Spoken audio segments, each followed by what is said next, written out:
ام المومنین سیدہ عائشہ رضی اللہ تعالی عنہا فرماتی ہیں کہ حضور علیہ الصلوۃ والسلام یخصف نعلہ، اپنے جوتے کو پیوند خود لگا لیتے تھے، ویخیط ثوبہ، اور اپنے لباس میں کوئی پھٹن ہوتی تو اس کو خود سی لیتے تھے، اور اپنی ضرورت کے کام اپنے کام خود کر لیتے تھے، ویحلب شاتہ، اپنی بکری کو خود دھو لیتے تھے اور اس کو خود باندھ دیتے تھے اور اس کے آگے چارہ بھی ڈال دیتے تھے، اور گھر کی خواتین کے ساتھ کام کاج میں بھی ان کی معاونت کروایا کرتے تھے، جو کام مردوں کے کرنے کے ہوتے ہیں تو حضور علیہ الصلوۃ والسلام مردانہ شان کے ساتھ وہ کام کرتے اور ازواج کے ساتھ جو ہے وہ ہاتھ بٹاتے۔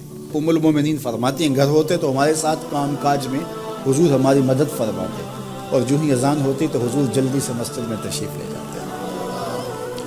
تو یہ میرے اور آپ کے آقا و مولا حضور ختم المرتبت صلی اللہ علیہ وآلہ وسلم کی زندگی، نجی زندگی دیکھیں، گھریلو زندگی دیکھیں، ازواج مطہرات کے ساتھ حضور کا سلوک دیکھیں، حضور کا رویہ دیکھیں۔ حضور کا جب وصال ہوا تو اس وقت حضور کے نکاح میں 9 ازواج تھے، 9 ازواج میں سے ایک کو بھی حضور پہ کوئی شکایت نہیں تھی۔ یہ بات کہہ دینا بڑا آسان ہے، لیکن عملاً بہت کم لوگوں کے ساتھ ایسا ہوتا ہے۔ لیکن حضور جب وصال کرتے ہیں تو 9 ازواج ہیں، ان میں سے ایک کو بھی حضور پر کوئی شکایت نہیں ہے۔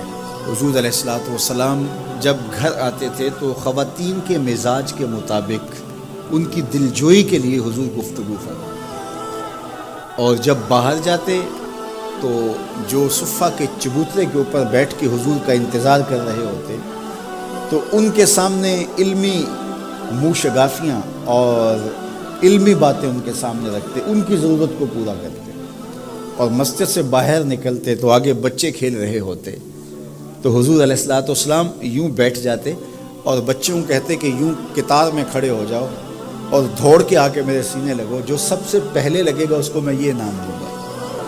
تو بچے دوڑ کے آ کے حضور سے لپٹتے، کوئی سینے سے لپٹ جاتا، کوئی کندھوں سے لپٹ جاتا، اور آقا کریم ان سے شفقت فرماتے۔ تو بچوں کے ساتھ حضور علیہ السلام کا رویہ یہ خوبصورت، بچوں کو سلام کرنے میں پہل کرتے، تو یہ میرے حضور کا دیا ہوا نظام۔ یا کل مع خادم، حضور نوکر کے ساتھ کھانا کھانے بیٹھ جاتے تھے، حضور علیہ الصلوۃ والسلام لوگوں کا جھوٹا بھی لے لیتے تھے، یہ حضور کا خوبصورت رویہ۔ تو یہ تھا حضور کی سیرت کا وہ جمال اور حضور کی سیرت کا وہ رنگ۔ آپ اپنے ساتھیوں کو ترجیح دیں، پہلے ان کو پیش کریں اور ان کے ساتھ بیٹھ کے کھائیں، ان کا جوٹا لیں۔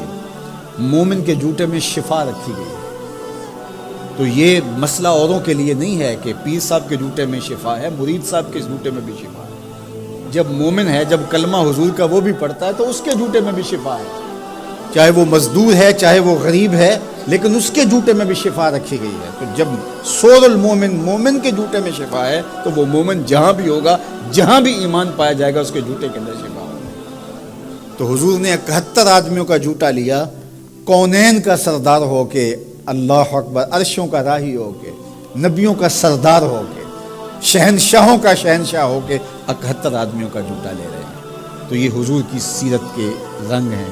تو آقا کریم علیہ الصلوۃ والسلام کا بتایا ہوا طریقہ، حضور کا طرز زندگی ہم اختیار کریں تو اپنے کام خود کریں، اور جب حضور کسی مجلس میں ہوتے تو مختلف لوگ مختلف کاموں میں ہوتے تو حضور الگ نہ بیٹھے رہتے، حضور بھی کسی کام میں شامل ہوتے۔ ایک سفر پہ جب پڑاؤ ہوا تو کوئی جانور ذبح کرنے لگا اور کوئی چولہا سیدھا کرنے لگا اور کوئی اور کام کرنے لگا، تو حضور بھی ایک سمت چل دیے۔ تو لوگوں نے کہا حضرت آپ کدھر جا رہے ہیں؟ فرمایا علیہ جمع الحطب، میں لکڑیاں اکٹھی کر کے لاتا ہوں۔ تو عرض کی حضور ہم کس لیے، ہم نوکر ہیں آپ کے۔ تو حضور نے فرمایا میں یہ پسند نہیں کرتا کہ لوگ کام کریں اور میں معتبر بن کے بیٹھا ہوں۔ نبیوں کے امام ہو کر کے حضور نے بتایا کہ ہم اپنے کام خود کریں۔